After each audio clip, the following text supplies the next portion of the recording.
Welcome everyone. Today we have Mike with us. Mike works with Synthetix, and Synthetix, as we all know, is a great platform in DeFi ecosystem, and Synthetix is growing at a very immense stage. First of all, welcome Mike. Welcome to Finstreet. How are you doing today? I'm doing great. Thanks for having me. Right. So Mike, we'll start the interview, and the process of interview is very small. Process of interview is very straightforward, and I'll ask you some questions that our community has sent us, and you need to answer those questions, right?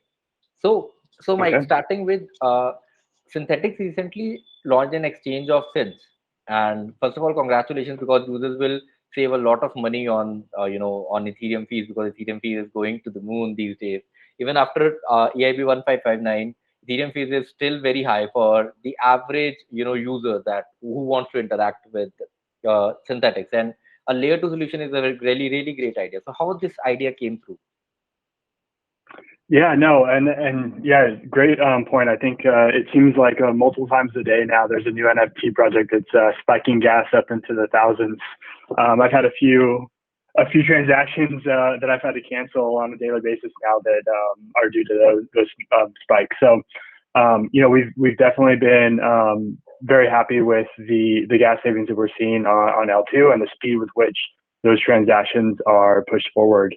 And I think beyond just the savings for the average person, being on L2 has definitely made Synthetix not only staking, but then also trading our synths through Quenta much more accessible to as an entry point. So rather than having $150 US dollar gas fees, people can come on and now if you only have a couple hundred SNX to stake, the claiming of rewards makes it actually feasible so that you're not losing more on the gas to claim your rewards than you're actually getting on your rewards. Right. And then also when it comes to trading the synths, on Quenta, we're now able to make smaller trades and it's all much more economical. Right. That's great. But you have used optimism rather than any other change for L2. What was the reason why your team chose optimism? And do we have a chance of Polygon being, Synthetix being deployed on Polygon in some time in future? Yeah, great question. I think the ultimate reason for deploying there is probably, but it was before my time, but I know that our team at the time of understanding L2 and knowing that we needed to deploy on an L2, in our conversations with Optimism team, just felt very confident in what that initial integration was going to look like and how it worked with our contract and our tech stack. I do know that our team is constantly looking and evaluating other L2s, and Kane even mentioned recently in a tweet that he's come to the terms that we're now living in a multi-L2 world. Yeah. So I think that overall, we're definitely have a mind to thinking about what further integrations with other L2s could potentially look like in the future. Right now, we're obviously still working to roll out the full suite of what we have to offer on Optimism, and we're definitely looking forward to perfecting that, in the coming months. Definitely. I was really excited because again, Polygon is an Indian project. So if Synthetix team is working on a multi-layer two solutions, that would be great because we all are very excited in India for L2 solutions, specifically with the Polygon gaining so much traction these days. So this is a very great thing to have. Okay, adding to on this, we have a great institutional approach these days on Synthetix, and people are very interested in Synthetix. Even Grayscale announced a special fund for Synthetix. And how do you think that this can help synthetic hodlers or synthetic ecosystem in general? That this institutional interest will help Synthetix going forward. Yeah, I mean, I think institutional interest in Synthetix or even DeFi in general is just great for the ecosystem as a whole. I think the space moves incredibly fast, and with institutional interest comes additional interest from other folks that see it as a canary in the coal mine, so to speak. They're there, they understand, hey, we're investing at an institutional level, and not only is that bringing in additional funds into the space, but acts as a bellwether for other folks to have interest and feel confident in what we're producing. Right. So, Mike, tell me one thing, that synthetic is going very great and synthetic ecosystem is growing at an immense rate. Recently, you have launched Quenta, which is a great product, and I have used it myself. And we have videos of Quenta on our channel if you have time, so please Mhm. go through them. And Quenta is doing very great these days. What all new products can we expect for synthetics in the near future, like Quenta? Because Quenta is very Yeah, interesting to me. yeah. Well, I think Quenta is still even at the early stages, and really just right now you can trade spot on Quenta. But one of the big focuses that we've been working on, and our engineering team has been working on, is building perpetual futures, which will be launching soon on Quenta. Um, and so I think that product in itself is going to take Quenta to the next level. Um, Beyond that, I know that there's Lyra and Thales have recently launched as part of the Synthetix ecosystem, bringing options and binary options as in for people to trade directly on Right. chain. And then also Alien Protocol is launching a new project by Kane. So some interesting stuff coming down the pipeline, and some stuff that is already there. Between Yeah. Quenta, Lyra, and Thales. My next question is around Lyra only. I'm glad you have mentioned Lyra. Lyra recently raised $3.3 million to create options on the top of Synthetix ecosystem, and this sounds very interesting to me. Can you please elaborate in detail that how will this help the Synthetix ecosystem to grow in general in terms of options on the second layer of Synthetix, if I'm announcing it correctly. Yeah, yeah. So yeah, Lyra was actually the first natively built protocol or platform on optimism. So I think it's a great use case of how a platform can build there natively. But they do leverage the synthetic ecosystem, our debt pool, and overall, it is an outgrowth of the synthetics community. Right. I believe there was initially an SIP to to launch options trading with as part of a Synthetix product. Right. But after conversations with the community and the amount of effort that would be required to create it and actually make it a great user facing product, spun out into Lyra. And so I think that just seeing the launch of it and the growth of it since then has been awesome. And there's definitely a lot of community members there that have been bootstrapped from the Synthetix community as well. So we're very bullish on Lyra and their ability to grow and continue to expand the options market on chain. Hearing your answers make me more bullish on Synthetix itself. More than Lyra itself. Right. So staking rewards are already great on Synthetix, and people are getting great returns on while they are staking on Synthetix. What all new products can we expect in the future regarding the staking ecosystem of Synthetix? Yeah, so I think that question is related to like what new like synths or like assets people will be able to trade after staking, or so I can clarify that. After staking on Quenta itself also.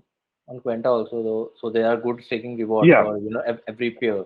So what new pairs can we expect from it, or some interesting projects that are coming on Synthetix in terms of staking?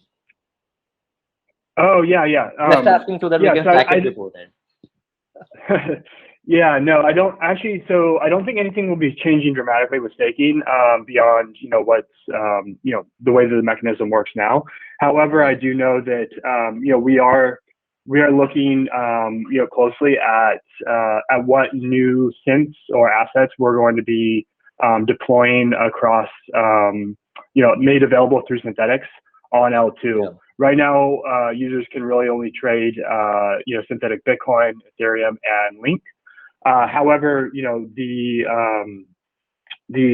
Spartan Council is looking for options and considering closely like what assets to launch after this.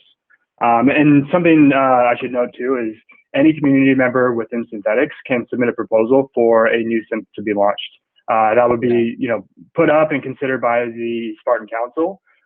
So if somebody wants to come in and say, hey, like we want to we want to trade a synthetic derivative of the floor of CryptoPunks. We've seen conversations about that, but those are things that as long as we can find the right technical integration, we can get accurate price points. Any community member can submit that for consideration. It's not a guarantee that it'll get pushed through, and we have to do our due diligence to make sure that we're providing an equitable trading platform and solution for everybody from a price discovery standpoint. But yeah, we're excited about the new opportunities to quickly launch new assets like that. That's great. Mike, just adding on to this, you have mentioned punk. So are you working with some kind of NFT going forward, or do we have some announcement with cyberpunks on this Synthetix, some kind of rewards Yeah, I for think NFT staking or something? Our teams are definitely exploring NFTs. Everything from I think what people view NFTs as right now in terms of like a community membership icon and a PFP and stuff like that, to actually using NFTs in the more basic sense of, hey, like, you can hold this NFT as a staker, which gets you additional, utility or function in the future. So there's a lot of exciting things that can happen with NFTs, and our team is definitely exploring a lot of that and trying to see what makes sense based on our integration and what the community wants as well. Right. So Mike, US recently cited new rules called infrastructure laws, where they mark dexes in the new tax laws. Does it propose any threat to the Synthetix ecosystem? Yeah, so I think there's language in the current infrastructure bill that not only affects us, but it affects the entire ecosystem from miners on down. And so while it's not necessarily it hasn't been pushed into law yet, and so I think there's definitely a lot of efforts going on, within the community there to remedy that, either in the House or in other means. And I think there's a lot of goodwill efforts being made, from folks in a position to write these laws to get it right, and not have it be pushed through in a haphazard way. So we're definitely supportive of all means to help move the ecosystem and forward, and ways to make the ecosystem more compatible with everything. Right. So do you think that investors need to worry about it, or Synthetix team will take care of it? Yeah, no, I don't think it's a concern for investors, and it is something that is on the horizon, and regulation is going to happen at some point or another. But we're working closely with council to make sure that we're staying within proper regulatory regime, and that things are moving in the right direction. Right. Okay. So Mike, we have great number of assets on Synthetix at Synths, ranging from gold to Bitcoin, inverse tokens, ERC20 tokens, and some equities and whatnot. Can we see some assets like the privacy enabling assets like Monero or as a synth on Synthetix network soon? Because privacy is a concern for a lot of investors, and a lot of investors in crypto specifically prefer privacy coins than all the other coins. So can we see a bridge with Synthetix of privacy? Yes, I think that when it comes to looking at other L1 tokens and bridging there, I think it's a similar matter of L2s, right? Like our team is looking at and exploring ways in which Synthetix could be potentially launched on other L1s. While we don't have any immediate plans to make something like that happen, it's always something that our team is looking at and considering. I think we're in an interesting phase right now where Ethereum is still the primary L1 where DeFi can live and act, and but there are other chains now that are out there that pose a potential interesting opportunity. So as we consider those, we're always thinking about not only how we could launch there, but how does that ultimately affect our existing community, our existing stakers, and our existing infrastructure, and do it in a way that's going to be technically sound and secure. Definitely. Thanks a lot for this answer. Right. So DeFi ecosystem is exploding at a very good rate, and we have everything from yield farming to now NFTs, and if one or another mania pops up in the DeFi ecosystem. But with this growth, like Synthetix was a part of it, and Synthetix basically was one of the initial projects that started this DeFi wave. But on the trust of it, there are some scammer or some negative elements who are trying to take away money from the people. So we have a lot of users that are new to crypto or DeFi in general. So do you have any suggestions for them what they should do to avoid these scams or these mishaps in the DeFi specifically? Yeah, it's interesting because I think within the space as a whole, users accept a lot higher level of responsibility for what their funds do. It's not like putting your money in a bank and having that FDIC insurance or knowing that, like, hey, it's going to the bank and the bank is responsible for making sure Right. those funds go through the 100%. right way, right? Like, Definitely. users are 100% responsible, and so I think there is an added layer or level of due diligence that needs to happen.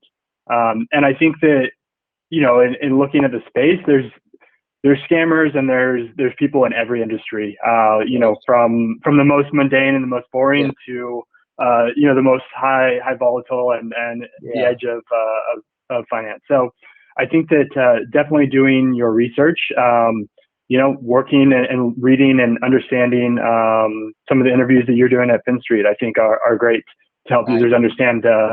understand what's going on. But I do think that consolidating and getting like a little bit ahead of the game by doing that initial research before you jump Definitely. into maybe some of the the Twitter conversations and stuff like that. Because I think one of the things that I've noticed out there is you can see people out there that have this nice tweet thread of, Yeah. hey, I just got into this and it looks very cool, and They, they are you can lot. kind of tell they're They're very pitching it. innovative in terms of scams.